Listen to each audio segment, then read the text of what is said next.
एक गांव में रतन नाम का एक गरीब व्यक्ति रहा करता था, जो दूसरों के खेतों में काम करके अपनी पत्नी का और अपना भरण पोषण किया करता था। एक दिन उसकी पत्नी सुनीता रोते हुए बोली, हमारे ऐसे हालात कब तक रहेंगे? पूरे गांव में सिर्फ हमारा ही घर ऐसा है जहां पर महीने में सिर्फ 15 दिन ही चूल्हा जलता है और बाकी के दिन भूखा सोना पड़ता है। चिंता मत करो सुनीता, तुम तो जानती हो कि मैं दिन रात दूसरों के खेतों में कितनी जी तोड़ मेहनत करता रहता हूँ। एक ना एक दिन हमारा वक्त भी जरूर बदलेगा। आप कब तक ऐसे ही दूसरों के खेतों में काम करते रहेंगे? कोई ढंग का काम क्यों नहीं ढूंढ लेते? मैं आपसे और स्त्रियों की तरह सोना चांदी नहीं मांगती, मैं बस इतना चाहती हूँ कि हम दोनों को पेट भर के भोजन तो मिल सके। ठीक है सुनीता, मैं आज दूसरे काम की तलाश करता हूँ। रतन कई दिन तक गांव में भटकता रहा, मगर किसी ने उसे काम नहीं दिया।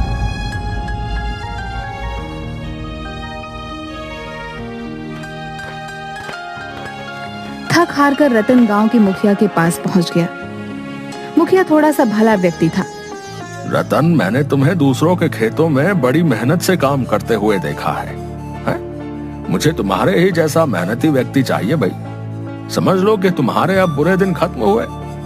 आज से तुम मेरे भट्ठों में काम करोगे, ठीक है? एक दिन रतन काम करते करते थक गया। उसे बहुत तेज भूख लग रही थी। रतन ने जगन के भोजनालय का काफी नाम सुन रखा था।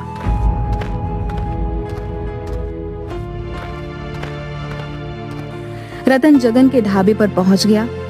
भैया, जल्दी से गर्मा गर्म अरहर की दाल देसी घी की रोटियों के साथ लगा दो और थोड़े से चावल भी लगा देना।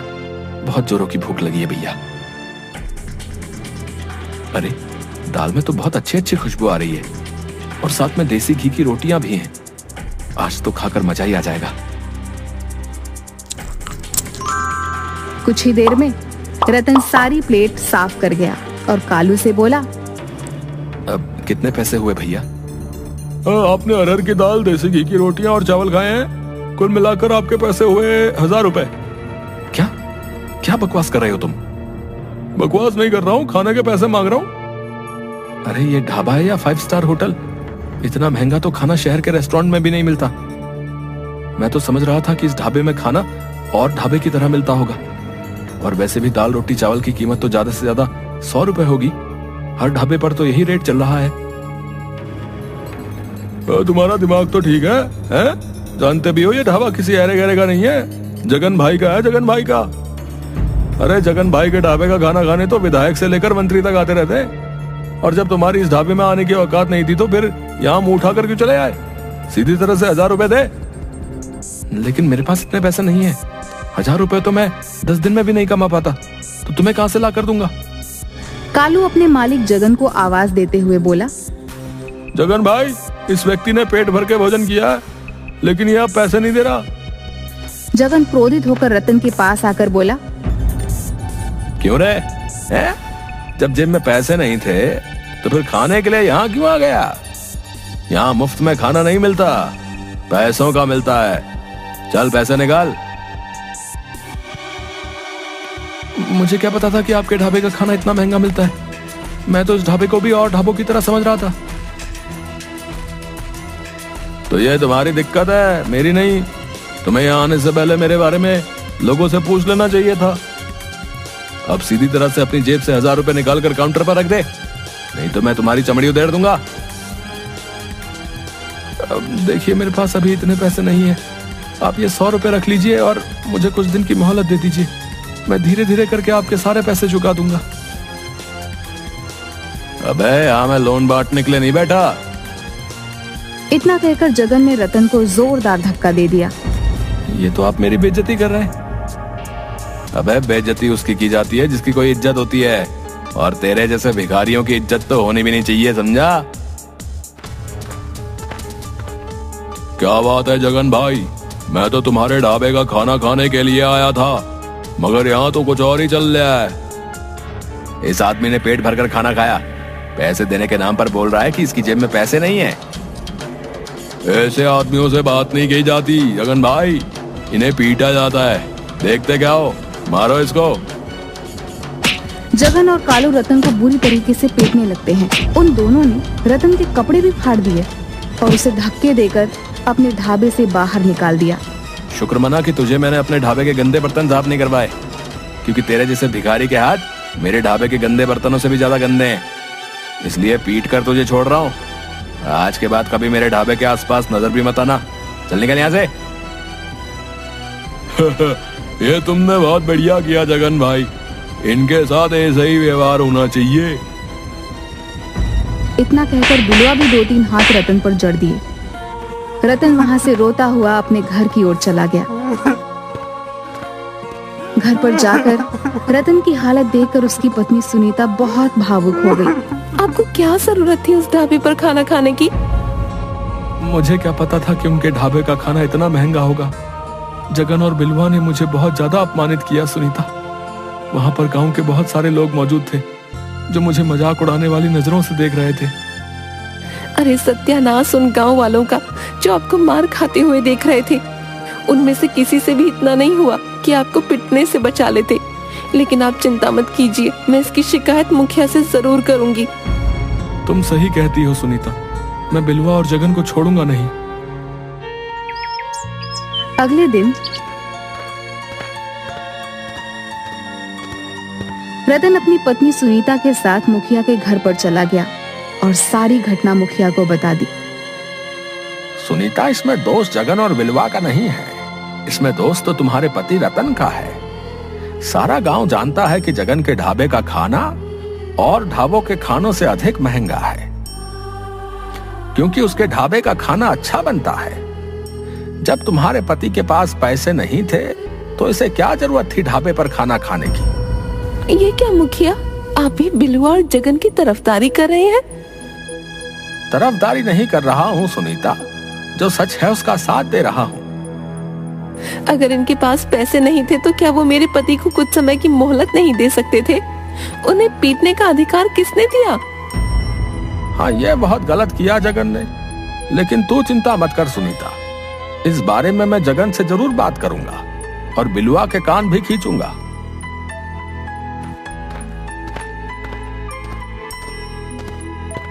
मुझे नहीं लगता कि मुखिया कुछ करेगा। साफ साफ दिखाई दे रहा था सुनीता कि मुखिया बिलवा और जगन के पक्ष में बोल रहा था, लेकिन मैं अपने अपमान का बदला जरूर लूंगा सुनीता। मैं चुप नहीं बैठूंगा। तो आप क्या करेंगे? आप अच्छी तरह से जानते हैं कि जगन धनवान है और उसके गांव में अच्छी जान पहचान भी है, और आपकी पहचान गांव में सिर्फ एक मजदूर की है। अरे हम दोनों के पास तो खुद की खेती भी नहीं है। हम दोनों तो खुद दूसरों के खेतों पर काम करके अपना पेट पालते हैं। जो भी हो सुनीता, अब मैं गरीब हूं तो इसका मतलब ये नहीं कि मैं चुप हो जाऊं। आज अगर मैं चुप हो गया और मैंने कुछ नहीं किया तो गरीबों के मुंह पर एक तमाचा होगा। मैं बिलवा और जगन को दिखा दूंगा कि अगर गरीब अपनी पर आ जाए तो क्या नहीं कर सकता। इतना कहकर रतन क्रोधित होकर घर से निकल गया। इधर मुखिया जगन के ढाबे पर पहुंचकर बोला, तुम्हारी बड़ी शिकायतें आ रही हैं जगन। किसकी इतनी मजाल जो मेरी शिकायत आपसे करे? कल तुमने रतन को बुरी तरह से पीटा था ना, वो अपनी पत्नी सुनीता के साथ तुम्हारी शिकायत लेकर आया था मेरे पास। अरे तो उसने पिटने वाले काम भी किए थे मुखिया जी। आप ही बताइए, मेरे ढाबे पर आकर अरहर की दाल, देसी घी की रोटियां तो बड़े चाव से खाई, और जब पैसे देने का नंबर आया तो अंगूठा दिखाने लगा। जो भी हो जगन, लेकिन तुम्हें उसे पीटना नहीं चाहिए था। और तुम्हारे ढाबे पर सिर्फ रतन ही नहीं बल्कि और भी न जाने कितने लोग आए दिन पिट कर जाते हैं। तुम्हारा ये दुर्व्यवहार कहीं किसी दिन तुम्हारे ऊपर भारी ना पड़ जाए। आपके होते हुए मेरे दोस्त जगन पर कोई माई का लाल हाथ लगाने की हिम्मत करेगा मुखिया जी? और फिर मत भूलिए कि जगन का दोस्त मैं भी हूँ। मेरे होते हुए गांव में किसकी हिम्मत जो जगन के खिलाफ आवाज उठा सके? इसी बात का तो डर है बिलवा कि तुम जगन के दोस्त हो। अब ये सब बातें छोड़िए मुखिया जी। मैं आपको अपने ढाबे पर मुफ्त खाना इसलिए नहीं खिलाता कि आप गांव वालों की शिकायत लेकर मेरे ही पास आए। देखो जगन, मैं तुम्हें सिर्फ समझाने आया हूं। तुम क्यों नहीं समझते कि आज का दौर सोशल मीडिया का दौर है। कहीं किसी दिन किसी ने तुम्हारे गरीबों के साथ दुर्व्यवहार का वीडियो बनाकर फेसबुक पर अपलोड कर दिया तो लेने के देने पड़ जाएंगे, फिर मैं भी कुछ नहीं कर पाऊंगा। इतना कहकर मुखिया वहां से चला गया। सुनीता रात को अपने पति का इंतजार कर रही थी। आधी रात होने को आई थी, मगर रतन अपने घर नहीं आया था। रतन रात में जंगल के एक पेड़ के नीचे गहरी सोच में बैठा हुआ था कि तभी उसके कानों में एक व्यक्ति की आवाज टकराई। काफी देर हो गई है तुम्हें यहाँ पर बैठे हुए। पिछले 6 घंटे से देख रहा हूँ कि तुम इसी पेड़ के नीचे गहरी सोच में बैठे हुए हो। कौन है आप और इतनी रात को इस जंगल में क्या कर रहे हैं? ये सवाल तो मुझे तुमसे करना चाहिए कि कौन हो तुम और इतनी रात में इस जंगल में क्या कर रहे हो? मैं आपकी बात का मतलब नहीं समझा। मतलब बाद में समझना। तुम्हारा चेहरा देखकर साफ साफ मालूम पड़ रहा है कि तुमने सुबह से कुछ नहीं खाया, तुम बहुत भूखे हो। इतना कहकर उस नौजवान ने एक थाली रतन के सामने रख दी। रतन ने देखा कि उस थाली में सब उसकी ही पसंद के व्यंजन रखे हुए थे। सोचो मत, खाना शुरू कर दो। रतन को सच में वाकई बहुत भूख लगी थी। रतन खाने ही वाला था कि तभी उसे कुछ याद आ गया। नहीं चाहिए भाई, मैं घर पर जाकर अपनी पत्नी के हाथ का बना हुआ ही खाना खाऊंगा। मुझे अच्छा खाना खाने का कोई अधिकार नहीं। ये कैसी बातें कर रहे हो तुम? मैं तुम्हारा ये खाना खाऊंगा, तुम मुझसे पैसे मांगोगे और वो मेरे पास तुम्हें देने के लिए नहीं है। नहीं भाई, मुझे तुमसे कोई पैसे नहीं चाहिए। तुम पहले आराम से खाना खाओ और फिर मुझे बताओ कि तुम किस गहरी सोच में डूबे हुए थे। हो सकता है कि मैं तुम्हारी कोई मदद कर सकूं।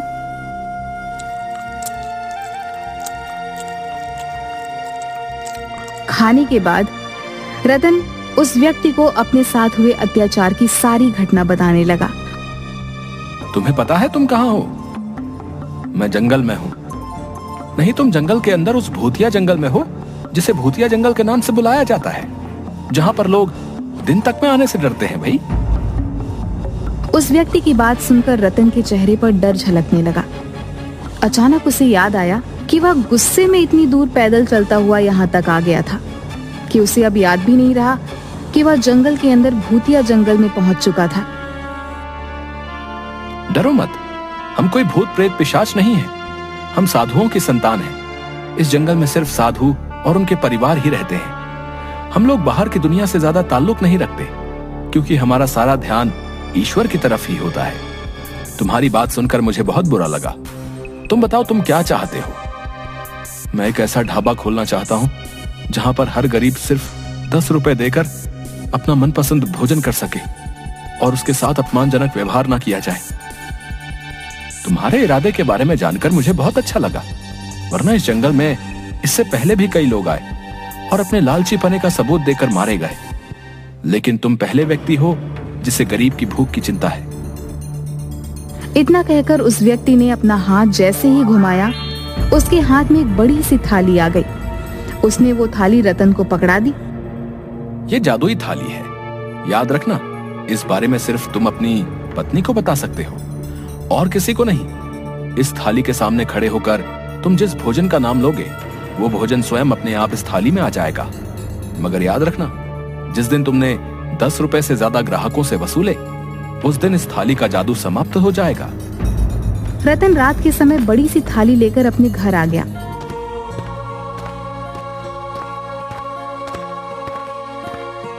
ये क्या है? रतन ने सारी घटना सुनीता को बता दी।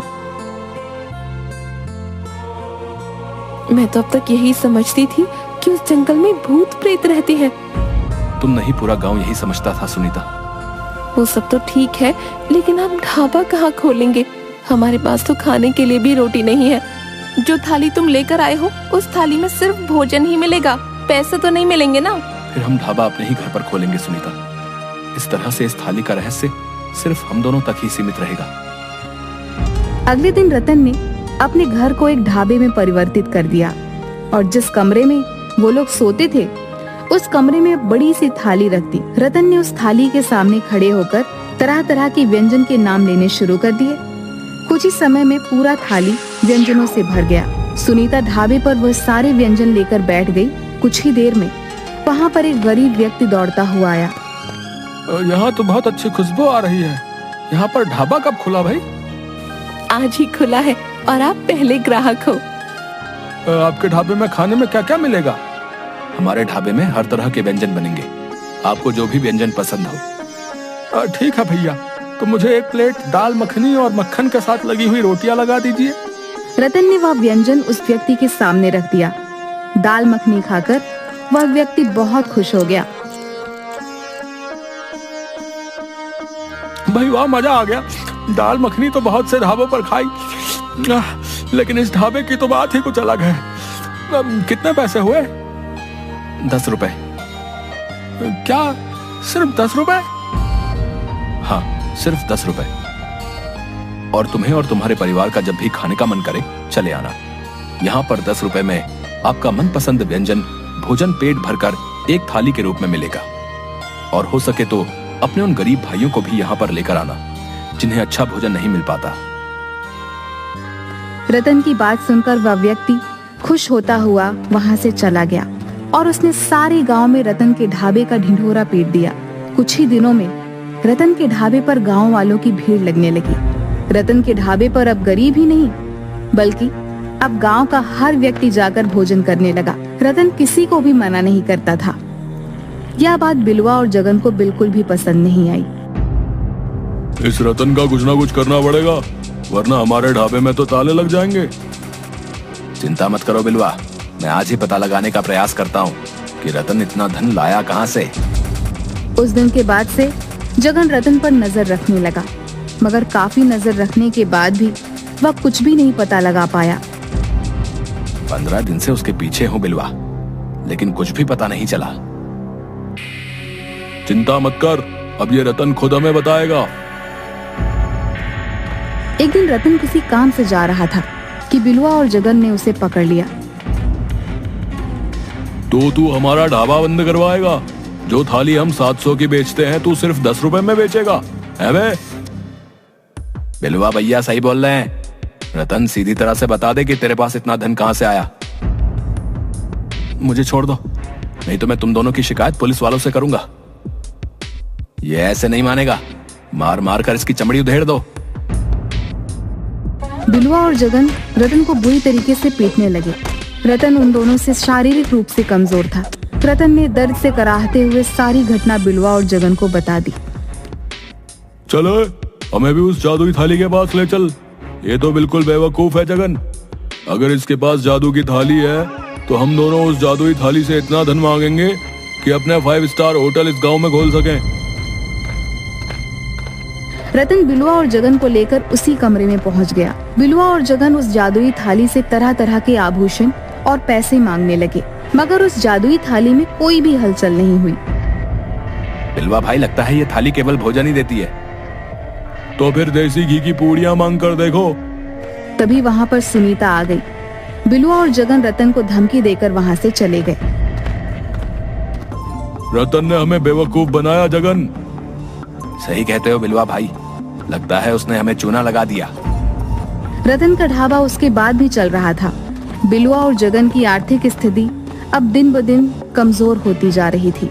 जगन भेष बदल बदल कर रतन पर नजर रखने लगा था और एक दिन उसने रतन को उसी जादुई थाली से भोजन मांगते देख लिया। अरे ये तो वाकई जादुई थाली है। जरूर इस हीर ने उस दिन कुछ ना कुछ उल्टा सीधा किया होगा। जगन रतन और सुनीता से नजर बचाकर उस गुप्त कमरे में घुस गया और थाली से रतन की ही तरह भोजन मांगने लगा, मगर उसे जादुई थाली में से कुछ भी हासिल नहीं हुआ। जगन क्रोधित होकर सीधे बिलवा के पास जाकर बोला, बिलवा भाई, रतन उस दिन सही बोल रहा था, वो थाली वाकई जादुई है। मेरी आंखों के सामने रतन ने उस जादुई थाली के सामने तरह तरह के व्यंजन के नाम लिए और उस थाली में वो ताजा ताजा व्यंजन अपने आप आ गए। क्या बकवास कर रहा है तू? उस दिन तो उस जादुई थाली में कोई भी हलचल नहीं हुई थी। इसी बात को लेकर तो मैं हैरान हूँ। मुझे लगता है कि वो जादुई थाली सिर्फ रतन की ही बात मानती है। ठीक है, अगर ऐसी बात है तो हम उस जादुई थाली में जहर मिला देंगे। ना रहेगा बांस, ना बजेगी बांसुरी। अगले दिन वो दोनों भेष बदलकर रतन के ढाबे पर पहुंच गए, मगर तभी गांव का मुखिया पुलिस लेकर आ गया। गिरफ्तार कर लो इन दोनों को। हमें किस जुर्म में गिरफ्तार किया है? क्योंकि तुम दोनों रतन के ढाबे के ग्राहकों की प्लेट में जहर मिला रहे थे। मैं तुम दोनों से ही मिलने आ रहा था। मैंने तुम्हारी बातें चुपके से सुन ली थी, नहीं तो आज तुम दोनों अनर्थ कर बैठते। तुमने बहुत अच्छा काम किया मुखिया। मुझे माफ कर दो रतन, मुझे अपनी गलती का पछतावा है। क्या मुझे तुम्हारे ढाबे पर कुछ खाने को मिलेगा? क्यों नहीं मुखिया जी, आप हमारे गांव के मुखिया हैं। आपके लिए तो मैं स्पेशल थाली बनवाऊंगा, मगर सिर्फ 10 रुपए में। रतन के पास आज भी वह जादुई थाली है और आज भी रतन 10 रुपए की ही थाली बेचता है।